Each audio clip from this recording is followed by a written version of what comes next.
hello എടാ വഴക്കുണ്ടാക്കാതെ അമ്മു അമ്മു നീ ഇങ്ങനെ നിന്ന് എടാ അവൻ തരും അവൻ കളയത്തില്ല ഞാൻ നോക്കിക്കോ തരുമെന്ന് ഇല്ല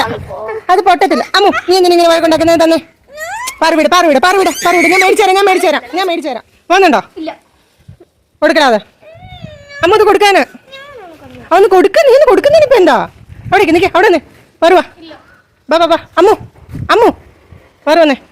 എടാ ഒന്ന് വാമോനെ സമയം ഇല്ലെന്ന് ഓ ബാ ഞാൻ മേടിച്ചു തരാന്ന് അവിടെ നിന്ന് നിന്റെ ഹെയർ സ്റ്റൈൽ നോക്കട്ടെ ലവ്ലീസ് പുതിയ ഹെയർ സ്റ്റൈൽ ബാ മോനെ ഒന്ന് വാ തരാമോ അമ്മയ്ക്ക് തരാമോ ആ ബാൻഡ് പ്ലീസ് തരാമോ പ്ലീസ് ചക്കരയല്ലേ ഒന്ന് താ ആരുഹിയുടെ വീട്ടിലെത്തുമ്പോൾ കൊടുക്കാവോ ഓക്കെ നല്ല കുട്ടനല്ലേ ഇതിൻ്റെ ഈ സാധനത്തിനാണ് ഗൈസ് വഴക്കിയത് ആക്ച്വലി പാറുവിൻ്റെ അവിടെ